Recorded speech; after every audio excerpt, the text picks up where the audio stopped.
Tout d'abord, avant de commencer, merci au comité d'organisation pour cette invitation. Alors, dans le cadre de cette communication, je vais dresser un état général des travaux que nous menons à travers le projet collectif de recherche Arosio.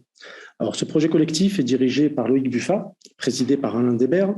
Loïc étant directeur du projet, il devait initialement venir vous présenter ses travaux, mais c'est mal tombé, puisqu'a lieu en même temps l'assemblée de la CTRA Centre, dont il est membre. Participant moi-même à ce projet dans sa phase terrain et publication, et pas dit son absence, je le remplace aujourd'hui. Alors, ce projet de recherche a été constitué dans le but de documenter, d'une part, la découverte d'une occupation militaire tardo-républicaine au sommet de la colline du Lampourdier, massif rocheux proche de la ville d'Orange, et dont nous allons longuement parler dans cette communication. Et d'autre part, plus globalement, a été créé afin de travailler sur un événement historique majeur de l'extrême fin du IIe siècle avant Jésus-Christ, celui des guerres cimbriques, relaté par les sources antiques et mentionnant la destruction des armées romaines en 105 avant Jésus-Christ par une coalition germano-celtique près d'Arosio. Alors Arosio étant le nom de la ville d'Orange durant l'Antiquité. Alors je vais passer rapidement sur cette diapositive, simplement pour dire que la commune d'Orange, localisée dans la vallée du Rhône, au nord-ouest du département du Vaucluse, présente une situation géographique optimale. Situé un carrefour de passage des routes transrhodaniennes menant vers le nord, des accès menant en Espagne et des routes orientales menant en Italie. La colline du Lampourdier est située à environ 8 km de la ville d'Orange et à seulement 1 km du cours actuel du Rhône. Le massif du Lampourdier n'est pas une éminence isolée. Il fait partie d'un vaste relief rocheux de plus de 200 hectares, qui débute au sud par le massif de Montbuisson, se développe au nord et à l'est par le massif des Sept Combes, pour finir sa terminaison occidentale en forme d'oreille, qui porte le nom de la colline du Lampourdier. Le massif est intensément exploité par une carrière d'extraction de calcaire qui a considérablement bouleversé la topographie initiale du terrain. J'en parlerai plus tard. Alors, le secteur investigué culmine à 110 mètres NGF contre 30 mètres en plaine. Il est bordé à l'ouest et au sud par des falaises et des pentes difficiles d'accès, créant de ce fait une forme d'éperon barré aux défenses naturelles quasi imprenables.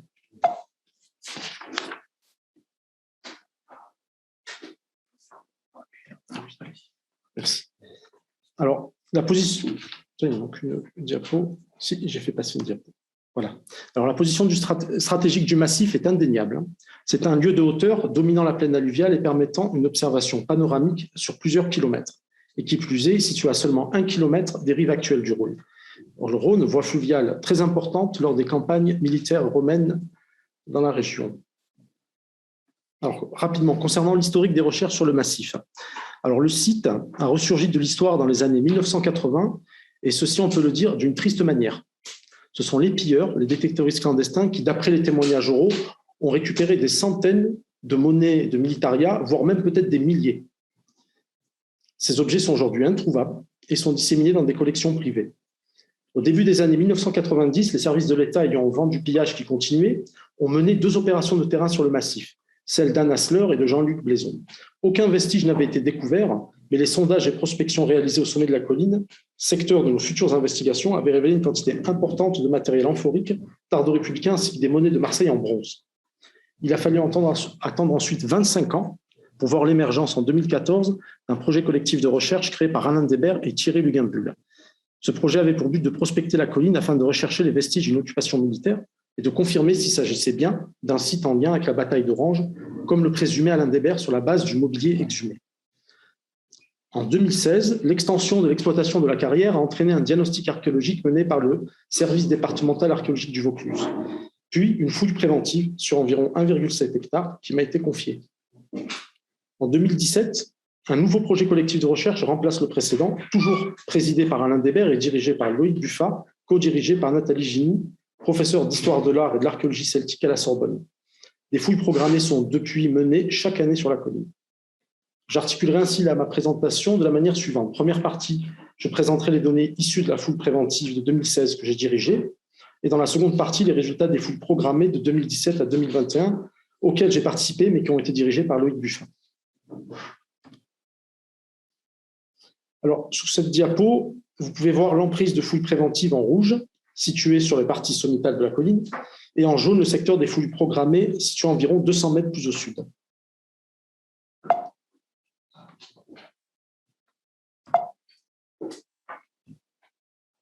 Merci. Alors, l'emprise de la fouille préventive, visible ici après le débroussaillage du secteur, vous pouvez voir la zone marron, correspond à une zone de replat de 1,7 hectare qui est favorable à l'occupation humaine. Immédiatement à l'ouest, les pentes sont importantes et l'installation de groupes humains impossible. C'est également le cas à l'est, où 15 mètres avant d'arriver sur le front de taille des carriers, les pentes sont importantes.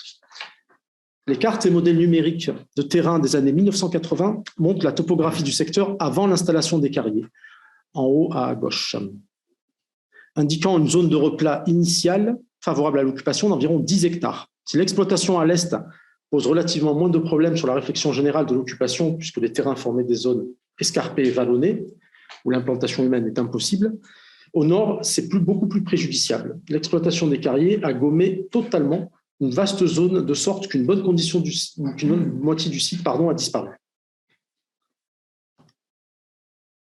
Alors, en ce qui concerne la nature des vestiges découverts, elle consiste en 4 catégories de structures. Premier vestige qui structure l'ensemble de l'occupation, c'est un talus. Il est situé à l'est de l'emprise, localisé à la limite entre les fortes pentes orientales et la zone plane à l'ouest. Il marque clairement une limite dans l'occupation. À l'ouest et sur la zone de replat, 19 amas de galets de fronde ont été mis au jour. Ils sont figurés en noir là sur le plan. Au sud de la fouille, une troisième catégorie consiste en 2 fosses au comblement atypique. Je ne sais pas si vous voyez la flèche. Si, c'est bon. C'est ces 2 fosses-là. Elles ont livré tous 2 des ossements de plusieurs équidés et une de ces fosses a également livré des restes humains.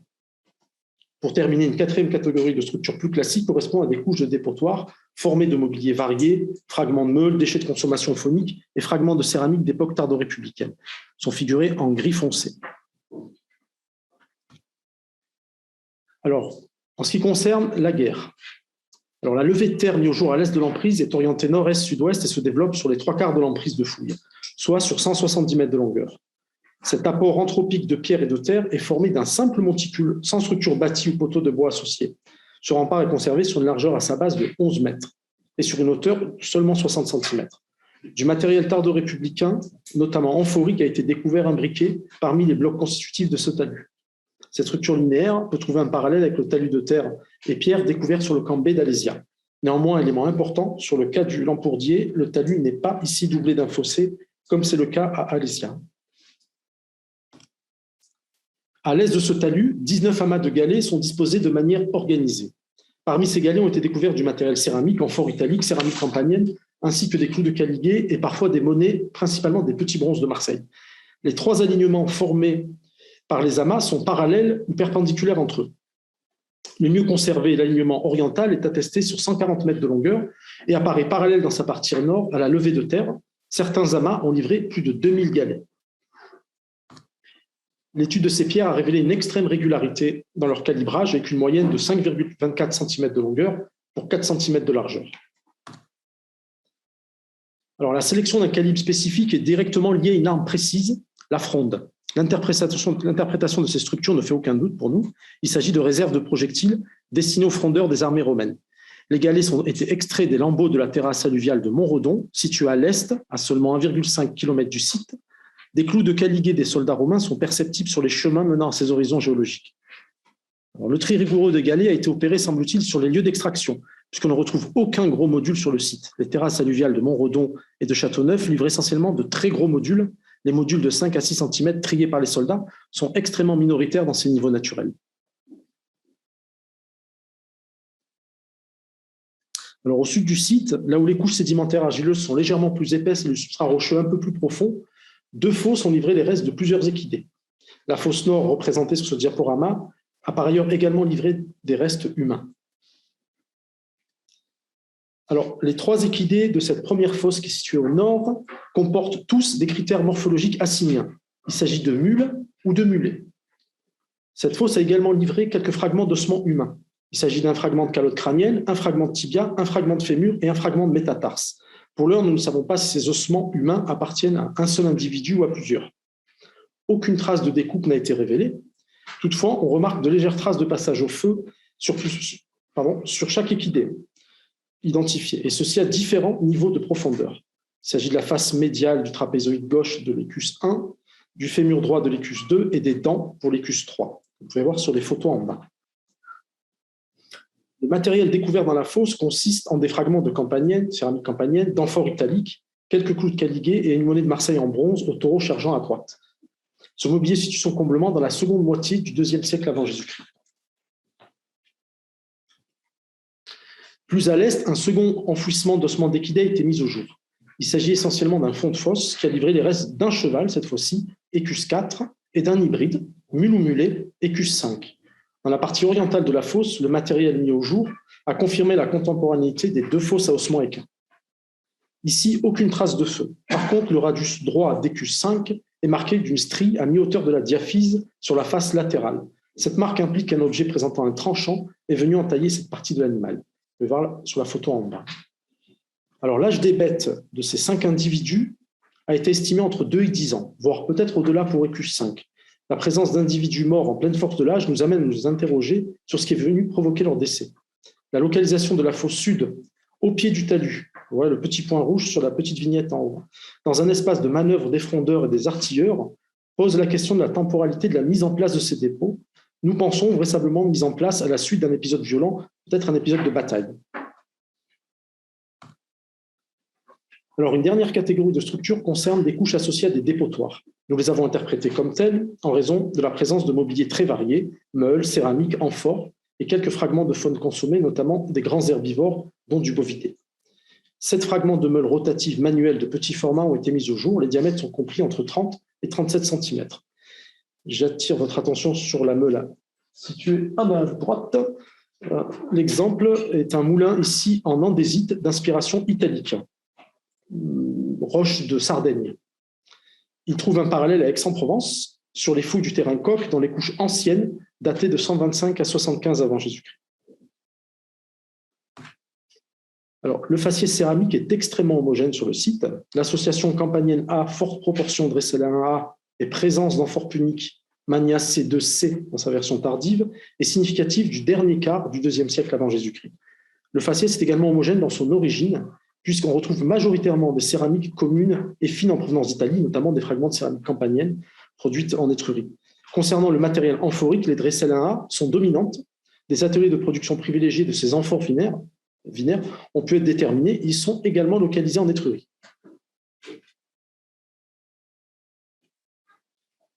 En ce qui concerne l'armement offensif découvert sur le site, alors, il est représenté principalement par des armes de jet. Les pointes de flèches et les pilas, par leur nombre important, figurent au premier rang des découvertes. On peut également signaler la présence d'une seule balle de front d'emploi, le minimum. Les armes d'astes du légionnaire romain sont bien représentées avec un total de 7 pilas, pour la plupart à tête pyramidale. Concernant les armes de jet lourdes, on note la présence d'un élément d'artillerie mécanique découvert sur le site. Il s'agit d'un trait de catapulte situé au centre en haut.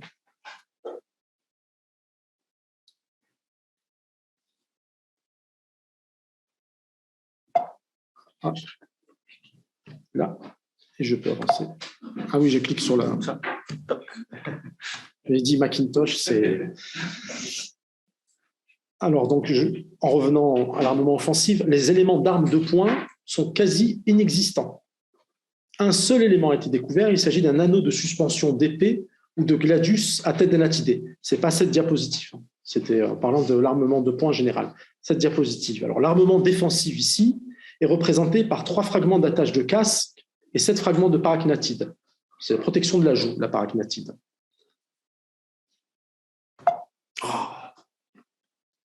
Ce sera plus simple. Alors, des fragments de mort de bride, d'appliques et de boutons de harnais et 2 pointes d'éperon dites de type ibérique signalent également la présence d'un autre corps d'armée sur le site, celui de la cavalerie.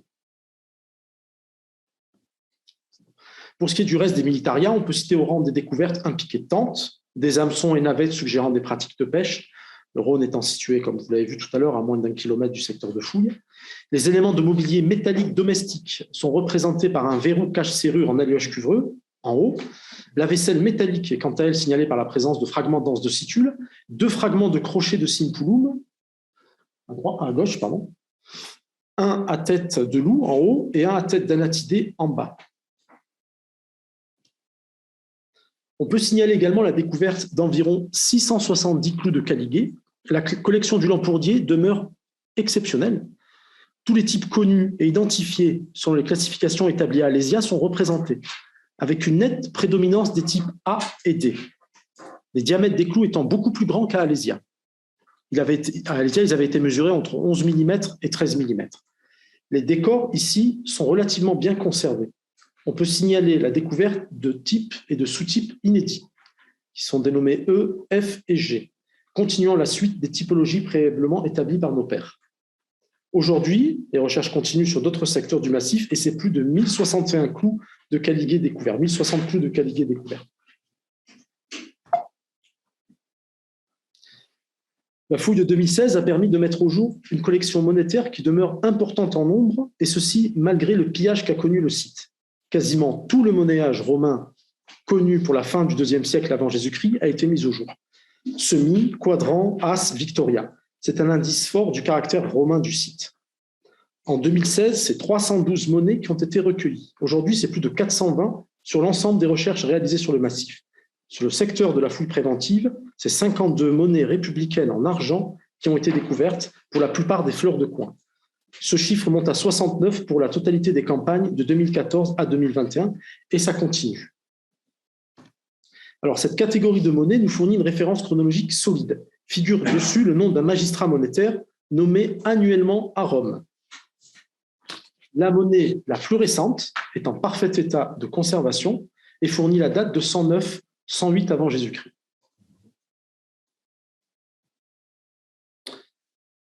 Alors, concernant les données de cette première partie de la présentation, si vous voulez plus d'informations, les résultats de la fouille ont été publiés dans le cadre de la table ronde menée à Paris en 2017. Les armées en Gaule à l'époque républicaine sous la direction de Michel Rédé. Si vous n'avez pas l'ouvrage, faites-le moi savoir, je vous transmettrai l'article en PDF.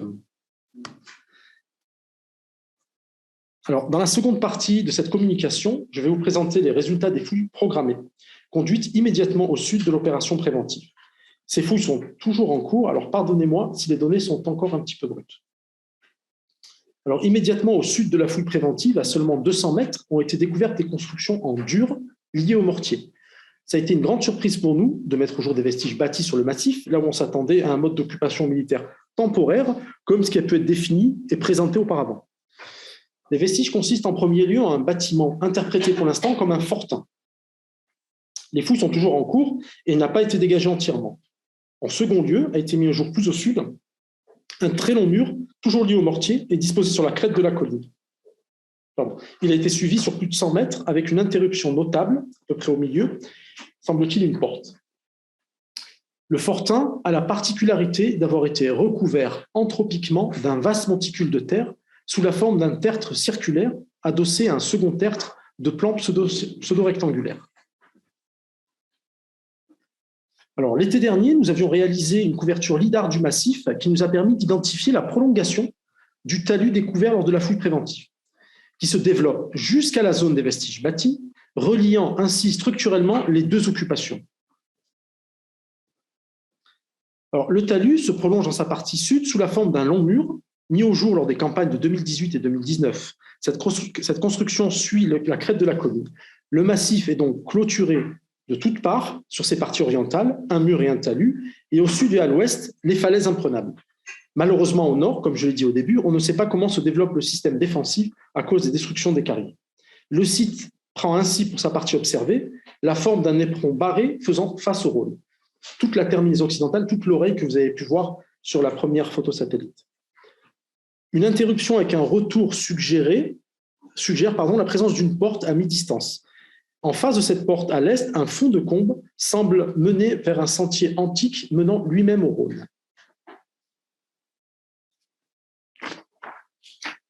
En ce qui concerne le fortin, alors la campagne de 2020 a permis de dégager son mur nord. Sur une quinzaine de mètres de longueur, un sondage supplémentaire à l'ouest montre qu'il continue au-delà de la zone fouillée.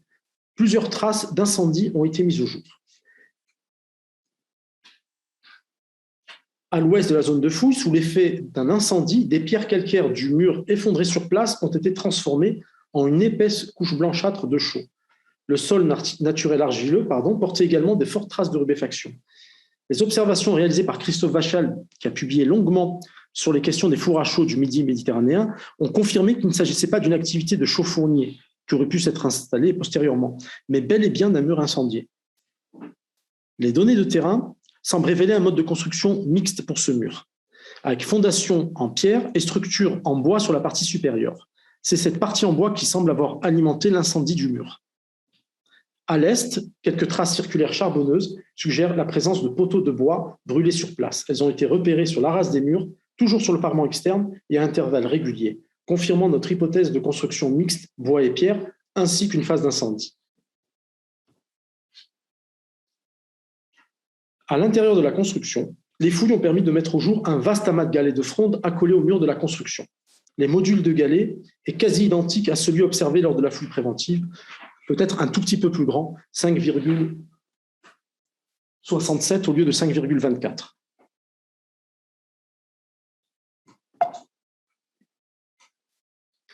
Donc, je l'ai mentionné tout à l'heure, la construction est recouverte, le fortin est recouvert à la suite d'un abandon d'un vaste monticule de terre sous la forme de deux tertres. Disposé à l'aplomb au centre, sous le tertre circulaire, a été mis au jour un amoncellement d'ossements. On retrouve encore l'association ossements d'équidés et humains. La surface des os de ce dépôt présente une couleur blanchâtre et des traces de gélifraction sur les quelques dents observées, indice qu'ils ont séjourné un long moment à l'air libre avant d'être déplacés et recouverts de terre. Une hypothèse a été formulée pour l'érection de ce tertre et la position centrale des ossements. Nous pensons qu'il s'agit d'un geste commémoratif où une population romaine ou locale est revenue sur le site, à rassembler les ossements avant de mettre en place ce monticule. Tacite, dans son livre 1, paragraphe 61 et paragraphe 62, signale que Germanicus, de retour sur les lieux de la bataille de Teutobourg, recouvre d'un tumulus les ossements réunis des soldats ayant péri lors de cette sanglante défaite. Je vous cite stricto sensu la première référence, livre 1, paragraphe 61. Un retranchement à demi ruiné, un fossé peu profond indiquait l'endroit où s'étaient ralliés leurs faibles débris. Au milieu de la plaine, des ossements blanchis, épars ou amoncelés, suivant qu'on avait fui ou combattu, jonchaient la terre pêle-mêle, avec des membres de chevaux et des armes brisées. Plus loin, seconde référence de Tacite, livre 1, paragraphe 62. Ainsi, les soldats présents sur le théâtre du désastre recueillaient après 6 ans les ossements de 3 légions, et sans savoir s'ils couvraient de terre la dépouille d'un proche ou d'un étranger, une phrase plus loin, on éleva un tombeau, tumulus, dont César posa le premier gazon. Les informations que nous donne Tacite nous rappellent les éléments observés sur la colline du Lampourdier. Nous nous rapprochons actuellement de l'équipe allemande de l'université Louis-Maximilien de Munich qui fout le site de Kalkriese, qui fait aujourd'hui consensus en tant que lieu de la bataille de Teutobourg. Le but étant de travailler sur les grands lieux de défaite des armées romaines en recherchant des vestiges associés à des événements post-bataille, ce qui semble être présent ici sur le site. Nous essayons d'ouvrir également de nouvelles perspectives, notamment en confrontant les données d'un lieu de défaite à un autre, de comparer les implications qu'ont eu ces défaites dans l'histoire locale, politique et économique. Alors, pour terminer sur les données matérielles des fouilles programmées, il est important de souligner que cela soit la céramique, le mobilier métallique ou les monnaies, le lot est très homogène, semblable à ce qui a pu être repéré lors de la fouille préventive en 2016, renvoyant ainsi encore une fois à la période tardo-républicaine et plus précisément à la fin du IIe siècle avant Jésus-Christ. On peut signaler la découverte d'armements romains, fragments de pilum, balles de front en plomb, donc la deuxième, bien sûr toujours des clous de caligué de gros diamètre.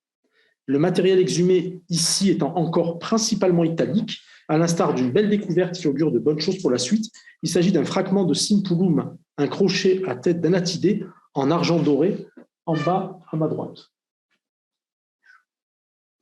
Bon, pour conclure, nos travaux ne concernent pas uniquement la colline du Lampourdier.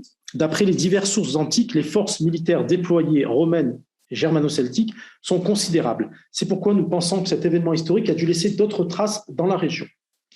Le Lampourdier n'est qu'une partie du puzzle. Le dispositif militaire pour contrer les forces en présence a dû être largement plus important que les 10 hectares de la colline. Il faut peut-être voir ici plusieurs chapelets de camps et de dispositifs militaires originaux, à l'image des vestiges militaires du bassin clermontois et des dispositifs mis en place pour le siège de Gergovie, étudiés par Yann Deberge de l'UNRAP. D'autres sites, notamment Montfaucon, de l'autre côté du Rhône, ou la colline de Sainte-Eutrope à Orange, ont livré des fossiles directeurs d'une occupation militaire romaine tardo-républicaine. Ces 2 sites ont la particularité, comme le Lampourdier, d'être des points de hauteur faciles à défendre et à fortifier. De même au nord, à Piolinc et à Mornas, les massifs rocheux présentent une configuration de hauteur idéale et stratégique pour un campement.